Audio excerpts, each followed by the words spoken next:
안녕하세요. 모여라 서학개미 구독자 여러분. 자, 상상 한번 해보세요. 여러분이 투자하고 있는 대마초 회사가 어느 날 갑자기 우리 이제 통신탑 지을 겁니다 라고 발표한다면 기분이 어떠실 것 같으세요?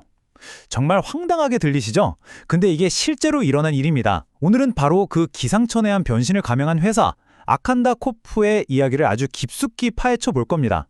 과연 이게 정말 시대를 앞서가는 엄청난 혁신일까요? 아니면 그저 무모하게 짝이 없는 도박일까요? 오늘 영상 끝까지 저와 함께 하시면 그 판단에 대한 중요한 실마리를 얻으실 수 있을 겁니다. 저도 사실 이 소식을 처음 들었을 때 고개를 갸웃할 수밖에 없었습니다. 아니, 한 회사가 어떻게 한쪽에서는 의료용 대마초를 키우고 다른 한쪽에서는 최첨단 통신 인프라를 구축할 수가 있죠? 이건 전혀 다른 세계의 이야기잖아요. 보통 기업들이 사업을 다각화한다고 해도 어느 정도 연관성이 있는 분야로 넓혀가는 게 일반적인데 이건 그런 상식을 그냥 완전히 뛰어넘는 행보입니다. 정말 기묘한 조합이죠. 이 조합이 도대체 어떻게 탄생하게 됐는지 지금부터 하나씩 까보겠습니다. 자, 이 표를 한번 보세요. 그 간극이 얼마나 큰지 그냥 한눈에 딱 들어옵니다. 왼쪽은 포르투갈의 따스한 햇살 아래서 자라는 대마초, 그러니까 농업에 기반을 둔 웰리스 산업이죠. 이쪽은 날씨나 병충해 같은 자연 변수는 물론이고 각국 정부의 규제 정책 하나하나에 따라서 사업의 운명이 왔다 갔다 하는 굉장히 변동성이 심한 시장입니다.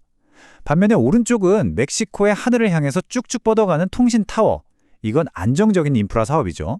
한번 탁 지어놓으면 통신사들이 매달 꼬박꼬박 따박따박 임대료를 내는 예측 가능한 현금 흐름을 만들어내는 사업 모델입니다. 유럽의 농업과 북미의 첨단 기술, 이 전혀 다른 두 가지를 한 회사가 지금 하고 있다는 게 정말 믿어지시나요? 그렇다면 말이죠. 상식적으로는 도저히 이해하기 힘든 이 과감한 전환 뒤에는 과연 어떤 이유가 숨어 있을까요? 당연히 회사가 아무 이유 없이 이런 결정을 내리진 않았겠죠. 여기에는 정말 생존을 위한 절박함이 묻어나는 아주 치밀한 전략적 선택이 있었습니다. 한마디로 대마초 사업은 더 이상 황금알을 낳는 거위가 아니었던 겁니다. 불과 몇 년 전만 해도 엄청난 성장 산업으로 각광받았지만 이제는 시장이 거의 포화 상태에 이르렀고 너도 나도 뛰어들면서 경쟁은 그야말로 피 튀기는 레드오션이 됐죠. 설상가상으로 합법화 과정에서 각국 정부의 규제라는 장벽은 점점 더 높아져만 갔습니다. 세금은 오르고 각종 허가를 받기 위한 비용은 눈덩이처럼 불어났죠. 한마디로 돈은 계속 들어가는데 수익은 안 나는 말 그대로 밑 빠진 독에 물 붓기 신세가 되어버린 겁니다. AKNDI 입장에서는 뭔가 변화가 없다면 생존 자체가 불투명한 그런 위기 상황이었습니다. 그래서 AKND가 눈을 돌린 곳이 바로 이 통신 인프라였던 겁니다. 이 사업의 핵심 매력, 딱 하나만 꼽으라면 바로 안정성입니다. 마치 우리가 건물주가 돼서 매달 월세 받는 거랑 똑같은 거예요. 통신타워를 한번 지어두기만 하면 통신사들로부터 꾸준하고 예측 가능한 임대 수익이 발생하니까요. 특히 지금 5G 시대로 넘어가면서 더 촘촘한 통신망이 필요해졌고 통신타워에 대한 수요는 앞으로도 계속 늘어날 수밖에 없죠. 변덕스러운 대마초 시장과는 정반대의 매력을 가진 이것이야말로 회사가 그토록 찾아 헤매던 확실한 돌파구였던 셈입니다. 여기서 정말 중요한 포인트가 하나 있습니다. 이 사업 전환이 차근차근 점진적으로 이루어진 게 아니라는 사실입니다. 2025년 8월 역합병이라는 방식을 통해서 아주 갑작스럽고 또 극적으로 단행됐습니다. 역합병이라는 게 좀 생소하실 수 있는데 쉽게 말해 비상장회사가 상장회사를 인수하는 방식이에요. 이 경우에는 통신 인프라 회사였던 퍼스트카워스가 상장사였던 대마초 회사 AK엔다를 인수한 뒤에 회사 이름은 그냥 AK엔다를 그대로 쓰기로 한 거죠. 그러니까 껍데기는 AK엔다인데 알맹이는 완전히 통신회사로 싹 바뀐 겁니다. 하루아침에 회사의 정체성을 180도 바꿔버린 거죠. 자, 그럼 이제부터가 정말 중요합니다. 우리 서학개미 투자자분들 입장에서 이 위험천만한 도박이 과연 어떤 의미를 갖는지 재무적인 현실을 아주 냉정하게 한번 들여다보겠습니다. 우선 우리가 AK엔다를 볼 때 반드시 기억해야 할 게 있습니다. 바로 이 주식이 페니스톡으로 분류된다는 점입니다. 우리말로는 흔히 동전주라고 하죠. 이름 그대로 주당 가격이 1달러도 안 되는 주식들을 말하는데요. 이런 주식들은 본질적으로 주가의 여정이 정말 험난하고 예측이 불가능하다는 특징이 있습니다. 작은 뉴스나 루어 하나에도 주가가 하루에 수십 %씩 천국과 지옥을 오갈 수 있다는 뜻이에요. 그래서 대박을 노리는 투자자들에게는 매력적일 수 있지만 그만큼 엄청난 위험을 감수해야 하는 투기적인 성격이 굉장히 강한 주식입니다.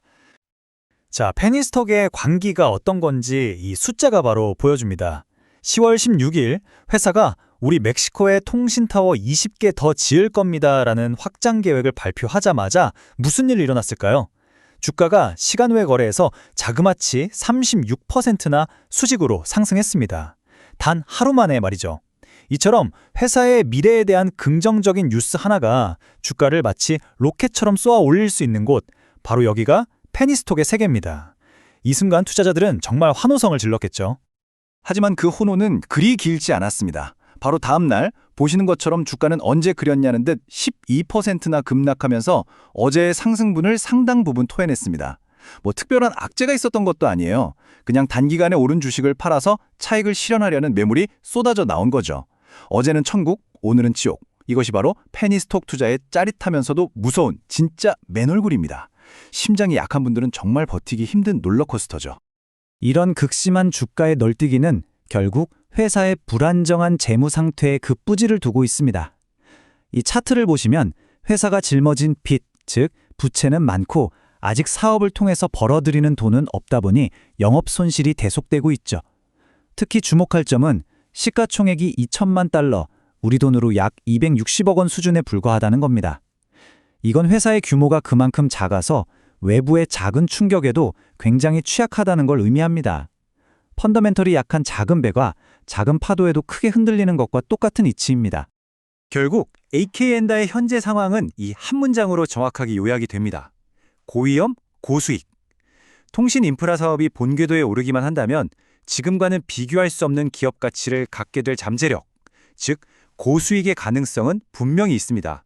하지만 그 전에 전혀 다른 두 회사를 하나로 합치는 과정에서 생기는 혼란을 잠재우고 불안정한 재무 구조를 개선해서 사업을 안정시키는 것, 이게 가장 크고 시급한 숙제인 셈이죠. 이 안정화라는 과제를 해결하지 못하면 고위험만 현실이 될 수도 있는 그런 양날의 검과 같은 상황입니다. 이렇게 혼란스러운 현재 상황 속에서 에칸다는 과연 이 도박을 성공으로 이끌 수 있을까요? 앞으로의 길은 어떻게 펼쳐질지 한번 전망을 해보겠습니다. 지난 몇 달간의 타임라인을 보면 정말 정신이 하나도 없습니다. 8월에 역합병으로 회사의 근본이 통째로 바뀌었고 9월에는 사업에 필요한 자금, 즉 총알을 마련하기 위해 유상증자를 신청했습니다. 그런데 10월 초에는 정말 뜬금없이 캐나다에서 우편 파업이 일어나는 바람에 주주들에게 보내야 할 서류가 지연되는 혼란까지 겪었죠. 정말 한치 앞을 알 수 없는 상황이 계속된 겁니다. 그리고 바로 그 혼돈 속에서 10월 16일 회사의 미래 비전을 보여주는 멕시코 확장이라는 승부수를 던진 것입니다. 회사가 제시한 청사진은 아주 명확합니다. 총 4단계로 볼 수 있는데요. 첫째, 일단 투자받은 1,200만 달러의 자금을 활용해서 총알을 확보합니다. 둘째, 그 돈으로 연말까지 멕시코의 20개의 통신타워를 짓거나 인수해서 사업 기반을 닦습니다. 셋째, 이 타워들에서 나오는 안정적인 임대 수익으로 꾸준한 현금 흐름을 만들어내고요. 그리고 마지막으로 이걸 바탕으로 궁극적으로는 불안정한 사업과 주가를 모두 안정시키는 것이 최종 목표입니다. 계획 자체는 굉장히 합리적이고 논리적으로 보입니다. 문제는 이걸 정말 계획대로 실행할 수 있느냐겠죠? 결국 AKND에 대한 투자는 이 표에 담긴 딜레마로 귀결됩니다. 투자자로서 여러분은 이 모든 리스크, 그러니까 롤러코스터 같은 주가 변동성, 높은 부채와 계속해서 돈이 나가는 상황, 그리고 전혀 다른 농업회사와 기술회사를 합치는 복잡한 통합 과제 같은 것들을 모두 감당해야 합니다. 그 대가로 얻을 수 있는 잠재적인 보상은 뭘까요? 바로 건물주처럼 안정적인 현금 흐름, 성장하는 멕시코 통신 시장을 먼저 차지하는 선점 효과, 그리고 마침내 이 어려운 사업 전환을 성공시켰을 때 얻게 돼 달콤한 과실입니다. 과연 여러분이라면 이 리스크를 감수할 만한 가치가 있는 거래라고 생각하시나요? 그래서 이 마지막 질문은 바로 여러분의 몫입니다. 에이켄다이의 이 기묘한 변신, 과연 아무도 생각하지 못했던 미래를 내다본 천재적인 혁신일까요? 아니면 벼랑 끝에서 살아남기 위해 던진 마지막 필사적인 도박일까요? 그 답은 앞으로 이 회사가 자신들이 세운 계획을 얼마나 성공적으로 실행에 옮기는지에 달려있겠지만 최종적인 판단은 결국 우리 투자자 개개인의 몫입니다. 오늘 분석이 여러분의 현명한 투자 판단에 조금이나마 도움이 되셨기를 바랍니다. 도움이 되셨다면 구독 부탁드립니다.